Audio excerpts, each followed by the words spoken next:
ನಮಸ್ತೆ ಸ್ನೇಹಿತರೆ, ಈ ಒಂದು ವಿಡಿಯೋದಲ್ಲಿ ನಾನು ಶ್ರೀರಾಮಕೃಷ್ಣರ ಜನನ ಹೇಗಾಯಿತು ಎಂಬುದನ್ನು ನಾನು ತಿಳಿಸಿಕೊಡುತ್ತೇನೆ.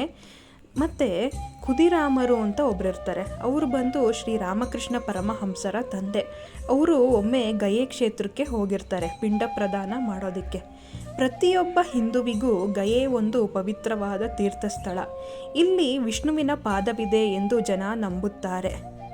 ಹಿಂದೂ ಮಾಡಬೇಕಾದ ಪಂಚಯಜ್ಞಗಳಲ್ಲಿ ಪಿತೃಯಜ್ಞ ಒಂದು ಅತ್ಯಂತ ಪವಿತ್ರವಾದ ಯಜ್ಞ.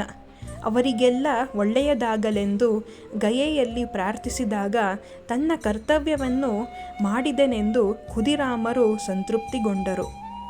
ತಮ್ಮ ಪಿತೃಗಳಿಗೆಲ್ಲ ಪಿಂಡವನ್ನು ಕೊಟ್ಟ ರಾತ್ರಿ ಖುದಿರಾಮರಿಗೆ ಒಂದು ಅದ್ಭುತವಾದ ಕನಸಾಯಿತು. ರಾತ್ರಿ ವಿಷ್ಣುಪಾದದ ದೇವಸ್ಥಾನದಲ್ಲಿ ಅವರಿರುವಂತೆ ಭಾಸವಾಯಿತು.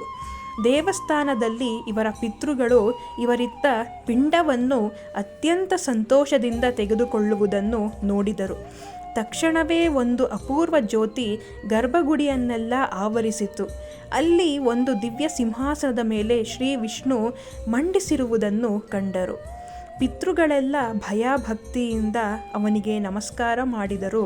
ಶ್ರೀ ಮಹಾವಿಷ್ಣುವು ಖುದಿರಾಮರಿಗೆ ತನ್ನ ಬಳಿಗೆ ಬರುವಂತೆ ಆಜ್ಞೆ ಮಾಡಿದನು. ಖುದಿರಾಮರು ಮುಂದೆ ಹೋಗಿ ಅತ್ಯಂತ ಭಕ್ತಿಯಿಂದ ನಮಸ್ಕಾರ ಮಾಡಿ ಕೈಕಟ್ಟಿಕೊಂಡು ನಿಂತರು. ಆಗ ಮಹಾವಿಷ್ಣುವು, ನಾನು ನಿನ್ನ ಭಕ್ತಿಗೆ ತುಂಬ ಮೆಚ್ಚಿರುವೆನು. ನಾನು ಯುಗಯುಗಗಳಲ್ಲಿ ಧರ್ಮ ಸಂಸ್ಥಾಪನೆಗಾಗಿ ಅವತಾರ ಮಾಡುತ್ತೇನೆ. ಈ ಸಲ ನಿನ್ನ ಮನೆಯಲ್ಲಿ ನಾನು ಜನ್ಮ ತಾಳುವೆನು. ನಿನಗೆ ಮಗನಾಗಿ ಬರುವೆನು ಎಂದನು. ಖುದಿರಾಮರಿಗೆ ಪರಮಾನಂದದಿಂದ ಮಾತು ಕಟ್ಟಿ ಹೋಯಿತು. ಸ್ವಲ್ಪ ಕಾಲದ ಮೇಲೆ, ಪ್ರಭು, ನಿನ್ನ ಈ ಕೃಪೆಗೆ ನಾನು ಯೋಗ್ಯನಲ್ಲ. ನೀನು ಈಗಲೇ ನನಗೆ ನನ್ನ ಯೋಗ್ಯತೆಯನ್ನು ಮೀರಿ ಕೃಪೆ ಮಾಡಿರುವೆ. ನಿನ್ನನ್ನು ಯೋಗ್ಯ ರೀತಿಯಿಂದ ಸತ್ಕರಿಸುವುದಕ್ಕೆ ನನಗೆ ಸಾಧ್ಯವಿಲ್ಲ ಎಂದರು. ಆದರೆ ಭಗವಂತ ಅವರಿಗೆ ಸಮಾಧಾನವನ್ನು ಮಾಡಿದನು. ಇಷ್ಟು ಹೊತ್ತಿಗೆ ಅವರ ಕನಸು ಭಂಗವಾಯಿತು. ಭಗವಂತ ತಮ್ಮ ಮನೆಯಲ್ಲಿ ಜನಿಸುವನು ಎಂದು ತಿಳಿದರು. ಸುಮಾರು ಏಪ್ರಿಲ್ ತಿಂಗಳ ಹೊತ್ತಿಗೆ ಅವರು ತಮ್ಮ ಮನೆಗೆ ಹಿಂದಿರುಗಿದರು. ಇತ್ತ ಕಾಮಾರಪುಕರದಲ್ಲಿದ್ದ ಚಂದ್ರಾದೇವಿಗೂ ಕೆಲವು ಅನುಭವಗಳಾದವು. ಚಂದ್ರಾದೇವಿ ಬೇರೆ ಯಾರೂ ಅಲ್ಲ, ಶ್ರೀರಾಮಕೃಷ್ಣರ ತಾಯಿ. ಒಂದು ದಿನ ಚಂದ್ರಾದೇವಿ ತಮ್ಮ ಮನೆ ಸಮೀಪದಲ್ಲಿದ್ದ ಶಿವ ದೇವಸ್ಥಾನದ ಎದುರಿಗೆ ಧನಿ ಎಂಬ ಹೆಂಗಸಿನೊಂದಿಗೆ ನಿಂತಿದ್ದರು. ಒಳಗಿನ ಶಿವಲಿಂಗದಿಂದ ಜ್ಯೋತಿಯೊಂದು ಬಂದು ಇವರನ್ನು ಪ್ರವೇಶಿಸಿದಂತಾಯಿತು. ಪ್ರಜ್ಞೆ ಇಲ್ಲದೆ ನೆಲದ ಮೇಲೆ ಬಿದ್ದರು. ಧನಿಯ ಶೈತ್ಯೋಪಚಾರದಿಂದ ಪ್ರಜ್ಞೆ ಬಂದ ಮೇಲೆ ತಮಗಾದ ಅನುಭವವನ್ನು ಹೇಳಿಕೊಂಡರು. ಇದಾದ ಮೇಲೆ ಚಂದ್ರಾದೇವಿ ತಾನು ಗರ್ಭಿಣಿಯಾಗಿರುವೆ ಎಂದು ಭಾವಿಸಿದರು. ಖುದಿರಾಮರು ಕಾಮಾರಪುಕುರಕ್ಕೆ ಬಂದ ಮೇಲೆ ಚಂದ್ರಾದೇವಿಯ ಮುಖದಲ್ಲಿ ಒಂದು ದಿವ್ಯ ತೇಜಸ್ಸು ಉಕ್ಕುತ್ತಿರುವುದನ್ನು ನೋಡಿದರು. ಅವರ ಹೃದಯ ದಯೆ ಮತ್ತು ಪ್ರೀತಿಯಿಂದ ತುಂಬಿ ತುಳುಕಾಡುತ್ತಿತ್ತು. ತಮಗೆ ಇಲ್ಲದೇ ಇದ್ದರೂ ಚಿಂತೆ ಇಲ್ಲ, ಇನ್ನೊಬ್ಬರಿಗೆ ಆ ವಸ್ತುಗಳನ್ನು ಕೊಡುವುದಕ್ಕೆ ಕಾತರರಾಗಿದ್ದರು. ತಮಗಾದ ಅನುಭವವನ್ನು ಖುದಿರಾಮರಿಗೆ ಹೇಳಿ ತಾನೀಗ ಗರ್ಭವತಿ ಎಂದರು. ಆಗ ಖುದಿರಾಮರಿಗೆ ತಮಗೆ ಗಯೆಯಲ್ಲಿ ಆದ ಅನುಭವ ಜ್ಞಾಪಕವಾಗಿ ತಮ್ಮ ಮನೆಯಲ್ಲಿ ಒಂದು ಅಪೂರ್ವ ಶಿಶು ಜನಿಸುವುದು ಎಂದು ಹೇಳಿದರು. ಚಂದ್ರಾದೇವಿ ಗರ್ಭವತಿಯಾದಾಗ ಅವರಿಗೆ ಅನೇಕ ದಿವ್ಯ ಅನುಭವಗಳು ಆಗುತ್ತಿದ್ದವು. ಕೆಲವು ದಿನ ದೇವದೇವತೆಗಳು ಇವರಿಗೆ ಕಾಣಿಸಿಕೊಳ್ಳುತ್ತಿದ್ದರು. ಮತ್ತೆ ಕೆಲವು ದಿನ ಮಂಗಳವಾದ್ಯಗಳನ್ನು ಕೇಳುತ್ತಿದ್ದರು. ಮತ್ತೊಂದು ದಿನ ಮಲಗಿರುವಾಗ ತಮ್ಮ ಪಕ್ಕದಲ್ಲಿ ಒಂದು ಮಗು ಗೆಜ್ಜೆಯ ಶಬ್ದ ಮಾಡುತ್ತಿರುವುದನ್ನು ಕೇಳಿ ಎದ್ದು ಕುಳಿತರು.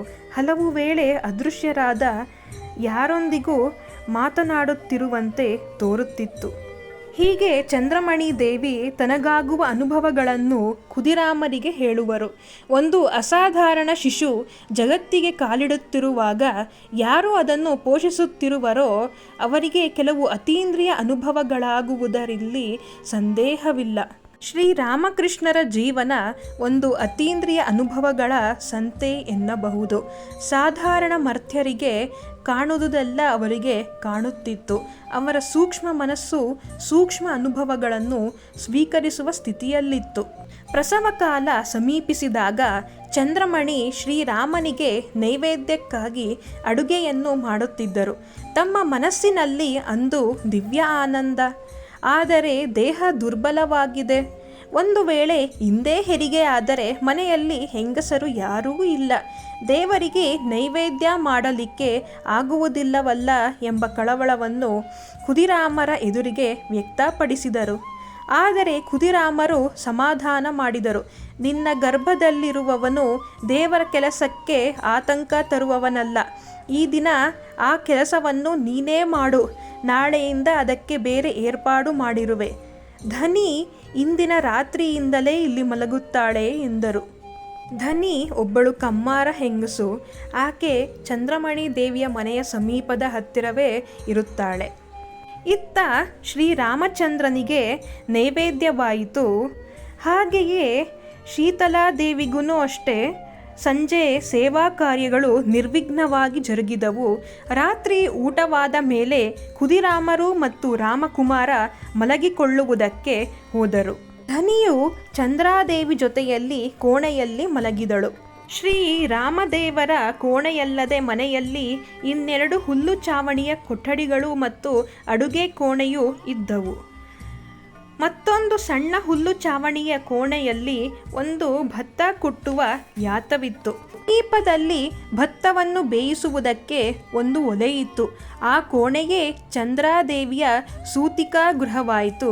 ಸರ್ವಧರ್ಮ ಸಮನ್ವಯಾಚಾರ್ಯನ ಜನ್ಮಭೂಮಿಯಾಯಿತು. ಚಂದ್ರಾದೇವಿ ಫೆಬ್ರವರಿ 18 ಬುಧವಾರ 1836ರಲ್ಲಿ ಸೂರ್ಯೋದಯಕ್ಕೆ 12 ನಿಮಿಷಗಳ ಮುಂಚೆ ಗಂಡು ಶಿಶುವಿಗೆ ಜನ್ಮ ನೀಡಿದರು. ಚಂದ್ರಾದೇವಿಗೆ ಮಾಡಬೇಕಾದ ಉಪಚಾರಗಳನ್ನು ಮಾಡಿಯಾದ ಮೇಲೆ ನೋಡಿದರೆ ಮಗು ಮುಂಚೆ ಮಲಗಿದ್ದ ಸ್ಥಳದಲ್ಲಿ ಇರಲಿಲ್ಲ. ಅದು ಉರುಳಿ ಹೋಗಿತ್ತು. ಒಲೆಯ ಬೂದಿಯೆಲ್ಲ ಅದಕ್ಕೆ ಮೆತ್ತಿಕೊಂಡಿತ್ತು. ಅದನ್ನೆಲ್ಲ ಚೆನ್ನಾಗಿ ಒರೆಸಿ ನೋಡಿದರೆ ಮಗು ಚೆನ್ನಾಗಿ ಬೆಳೆದಿತ್ತು.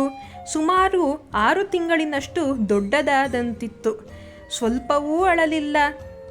ಅವರ ಮನೆಯ ನೆರೆಹೊರೆಯವರೆಲ್ಲ ಸೇರಿ ಆನಂದದಿಂದ ಮಗುವಿನ ಶುಭಾಗಮನವನ್ನು ಸೂಚಿಸುವ ಶಂಖಧ್ವನಿ ಮಾಡಿದರು. ಅನಂತರ ಜ್ಯೋತಿಷ್ಶಾಸ್ತ್ರಜ್ಞರು ಮಗುವಿನ ಜನ್ಮ ನಕ್ಷತ್ರವನ್ನು ಪರೀಕ್ಷಿಸಿದರು.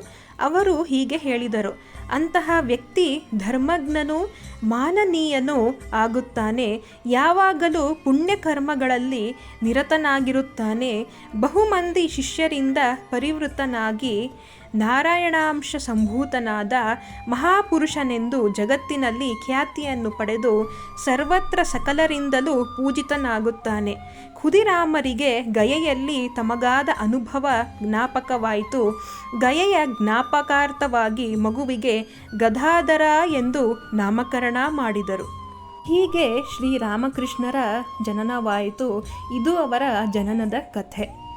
ಮುಂದಿನ ಸಂಚಿಕೆಗಳಲ್ಲಿ ಅವರ ಲೀಲೆ ಹಾಗೂ ಕಥಾಪ್ರಸಂಗಗಳನ್ನು ನೋಡೋಣ.